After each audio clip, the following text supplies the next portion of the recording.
ब्राह्मणी और तिल के बीच पंचतंत्र की कहानी। बहुत समय पहले की बात है। किसी गांव में एक गरीब ब्राह्मण रहता था। एक दिन उस ब्राह्मण के घर कुछ अतिथि आए। ब्राह्मण की स्थिति इतनी खराब थी कि उन अतिथियों को खिलाने के लिए घर में अनाज तक नहीं था। इस स्थिति को लेकर ही ब्राह्मण और उसकी पत्नी के बीच थोड़ी कहासुनी होने लगती है। ब्राह्मणी कहती है, तुम्हें पेट भरने योग्य अनाज कमाना भी नहीं आता है। इसी का नतीजा है कि आज घर में अतिथि आ खड़े हुए हैं और हमारे पास उन्हें खिलाने के लिए कुछ भी नहीं है। इस पर ब्राह्मण अपनी पत्नी से कहता है, कल कर्क संक्रांति है। मैं कल भिक्षा लेने के लिए दूसरे गांव जाऊंगा। वहां एक ब्राह्मण ने मुझे आमंत्रित किया है। वो सूर्य देव की तृप्ति के लिए कुछ दान देना चाहता है। तब तक जो कुछ भी घर में है, उसे आदर सत्कार के साथ अतिथियों के सामने रखो। ब्राह्मण की यह बात सुनकर ब्राह्मणी कहती है, तेरी पत्नी होकर मैंने कभी सुख नहीं भोगा है। न कभी खाने को मेवा मिष्ठान मिला, न ही धन के वस्त्र और आभूषण। आज तू कह रहा है कि जो भी घर में पड़ा हो, वो अतिथियों के समक्ष रख दो। जब कुछ है ही नहीं, तो मैं उनके सामने क्या रख दूं? पड़े हैं तो बस एक मुट्ठी तिल, तो क्या अतिथियों के सामने सूखे तिल रखना अच्छा लगेगा? पत्नी की यह बात सुनकर ब्राह्मण कहता है, ब्राह्मणी, तुम्हें ऐसा बिल्कुल भी नहीं कहना चाहिए। कारण यह है कि इच्छा के अनुसार किसी भी मनुष्य को धन की प्राप्ति नहीं होती है। जरूरी है तो पेट भरना, और पेट भरने योग्य अनाज तो मैं ले ही आता हूँ। अधिक धन की चाहत अच्छी नहीं। ऐसी इच्छा का तुम्हें त्याग कर देना चाहिए। अधिक धन की इच्छा के चक्कर में मनुष्य के माथे पर शिखा बन जाती है। माथे पर शिखा वाली बात सुन ब्राह्मणी बड़े ही आश्चर्य से ब्राह्मण से पूछती हैं, अधिक धन की इच्छा में माथे पर शिखा हो जाती है? मैं कुछ समझी नहीं, जो भी कहना है खुलकर कहिए। ब्राह्मणी के इस सवाल का जवाब देने के लिए ब्राह्मण अपनी पत्नी को शिकारी और गीदड़ की एक कहानी सुनाता है। ब्राह्मण कथा की शुरुआत करता है। एक दिन एक शिकारी जंगल में शिकार की खोज कर रहा था। जंगल में कुछ दूर आगे बढ़ने के बाद शिकारी को एक काले रंग का पहाड़ जैसा विशाल सुअर दिखाई देता है। सुआ को देखते ही शिकारी अपना धनुष उठा लेता है और कमान खींचते हुए सुआ पर निशाना लगा देता है। कमान से निकला हुआ तीर तीव्र गति से सुआ को घायल कर देता है।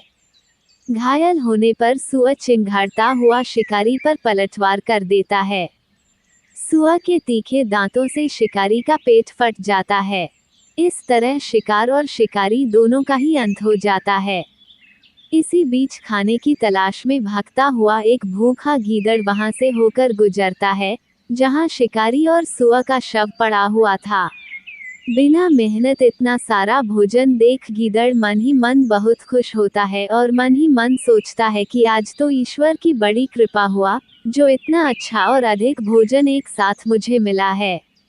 मैं इसे धीरे धीरे और आराम से खाऊंगा, ताकि लंबे समय तक मैं इसे उपयोग में लाऊंगा। इस तरह मैं इस भोजन के साथ लंबे समय तक अपनी भूख को शांत रख पाऊंगा। इन सभी बातों पर विचार करते हुए गीदड़ सबसे पहले छोटी छोटी चीजों को खाना शुरू करता है। तभी उसे शिकारी के मृत शरीर के पास धनुष पड़ा दिखता है।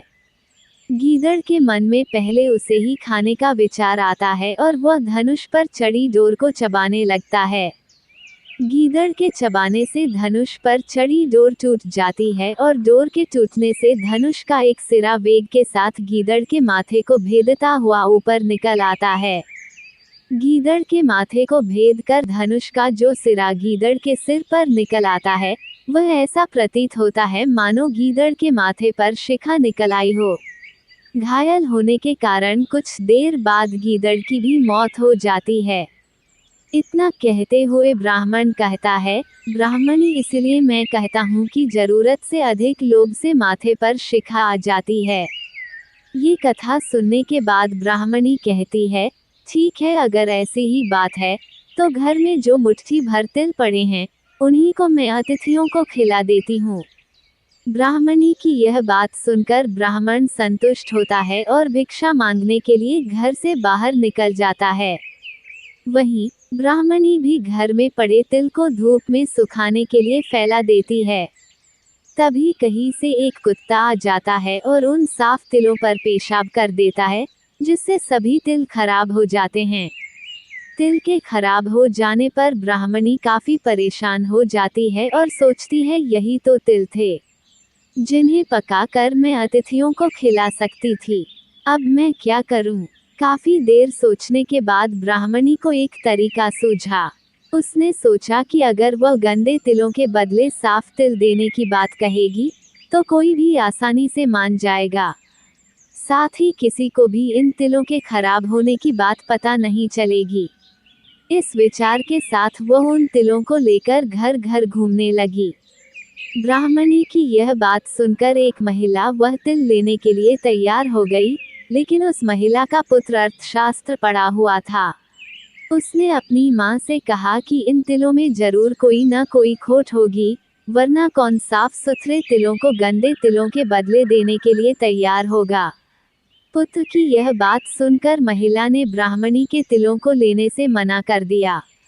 कहानी से सीख, हमारे पास जो भी होता है, हमें उसी में सुखी रहना चाहिए। किसी के पास ज्यादा चीज देखकर दुखी नहीं होना चाहिए।